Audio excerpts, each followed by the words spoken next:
Many of us are familiar with the concepts of heaven and hell. But what about purgatory? What is it, really?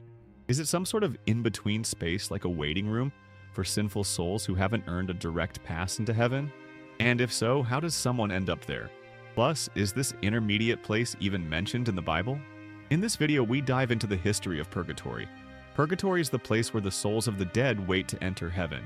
These are the souls of those who accepted God but still aren't free from sin. As such, it's considered a temporary place of punishment and purification. What is purgatory? The souls of people who die in God's grace and friendship but still imperfectly purified end up in purgatory, according to the Catechism of the Catholic Church. The text further defines purgatory as a purification in order to achieve the holiness necessary to enter the joy of heaven, and also notes that this final purification of the elect is entirely different from the punishment of the damned. Origin. For about a millennium, Christians weren't sure what would happen to their souls when they died.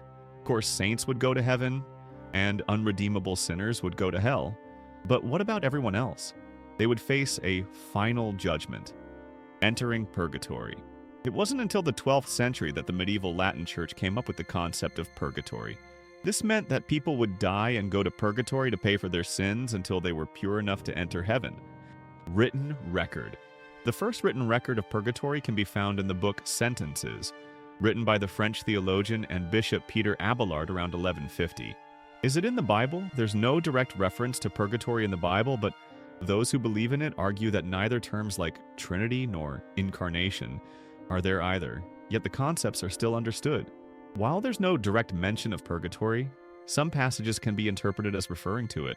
One example is 2 Maccabees 12:43-45, which talks about prayers for the dead. Prayers for the dead. The theory is that prayers for the dead only make sense if those souls need saving, which reinforces the idea of a place like purgatory. The Church Fathers, or Founders, are often cited when the origins of purgatory are questioned. For instance, in Augustine of Hippo's City of God, published in 426 AD, the following passage can be found. But of those who suffer temporary punishments after death, not all are condemned to the eternal pains that will follow the judgment. For some, as we have already said, what is not remitted, forgiven in this world, is remitted, freed, saved in the next. That is, they are not punished with the eternal punishment of the world to come. There are other references to prayers for the dead in works like the Acts of Paul and Thecla, the Epitaph of Abercio, and the Passion of Saint Perpetua and Saint Felicity, among others. All of these texts date back to the 1st and 2nd centuries AD. Orthodox Jews. The concept of purgatory predates Christianity. Orthodox Jews also believe in a final purification. The Kaddish for the bereaved is a prayer for the purification of the soul of a loved one, said for 11 months after their death. Protestant churches. The concept of purgatory is reserved for Catholic and Orthodox Christians. Protestant denominations do not follow the doctrine. Critics of the Catholic Church have argued that the concept of purgatory helped the Church amass great wealth. One way this happened was through memorial masses for the dead. Who wouldn't want their deceased loved one to get out of purgatory as quickly as possible, right? Speeding up the purification process. So if someone ends up in purgatory, how does the purification process actually work? Well, there are a few ways to speed it up and get the soul into heaven sooner. One of these is through indulgences. Back in the day, indulgences were physical documents sold by members of the clergy to people who wanted to absolve their sins. So basically, you could buy a ticket out of purgatory and get priority access to heaven. However, there are other ways to reduce time in purgatory. In the absence of purchased indulgences, suffering, sacrifice, and good deeds can help with the remission of penalties. How do you get an indulgence? Pilgrimages to sacred sites, mass, confession, and acts of piety like praying the rosary, reading the scriptures, and Eucharistic adoration can help. Sin eaters would literally eat a person's sins. If someone was on their deathbed, carried unconfessed sins, and passed away, a sin eater would be their only chance to avoid purgatory. The process involved placing a piece of bread on the person's chest to absorb their sins and then eating it. Life or death in purgatory. Purgatory isn't just a place of suffering. God forgives the souls in purgatory. The role of suffering is to undo the harm we've caused, says Robert Corzine, Vice President of Programs and Development at the St. Paul Center for Biblical Theology.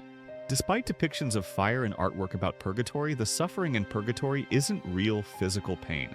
The fire by which we are purified is an inner burning by the love of God, explains author Susan Tassone. Immediately after death, the souls in purgatory see God in all his glory. They see his love, his goodness, and the plans he had for us, and they long for it. They burn with a desire that surpasses the heat of any earthly fire, Tassone adds. The Divine Comedy. Dante's classic Divine Comedy refers to purgatory as a place where souls suffer voluntarily, unlike hell. They don't show self-pity and rejoice in their suffering. As Father Dwight Longnecker puts it, anything worth having requires pain to progress, but it's pain with a reward at the end. The souls in purgatory know when they will reach salvation and enter heaven. Believers are supposed to pray for the souls of the dead as they move through purgatory, but what many don't realize is that the opposite is also considered true. The souls in purgatory also pray for the salvation of the living. These souls become like our second guardians, placing us under their protection, says Tassone. Once someone dies and their soul leaves their body, they become defenseless, so only the living can help speed up their time in purgatory. We need to be eager for grace for the souls in purgatory. Tassone points out, that's why they need our prayers, the rosary, adoration, the stations of the cross, and above all, Mass. The Masses we offer for the souls in purgatory are the best thing we can do for our dearly departed. Because the Mass is the highest form of worship, the highest form of prayer, she adds, the souls in purgatory aren't alone in their suffering. They have the company of other believers' souls.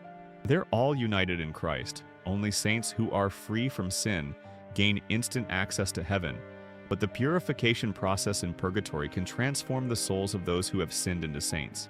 Purgatory might not be spelled out in the Bible, but the idea has shaped centuries of faith, tradition, and deep thought. For many, it's a sign of God's mercy and a final shot at getting things right.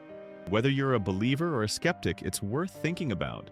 What if God's love is so big, he gives us one last chance, even after death, to get closer to him? So now you know, even though purgatory isn't explicitly mentioned in the Bible, the idea has deep roots in Christian tradition. But at the end of the day, what really matters is how we live our lives. If you thought this was interesting, hit that like button and subscribe for more cool facts.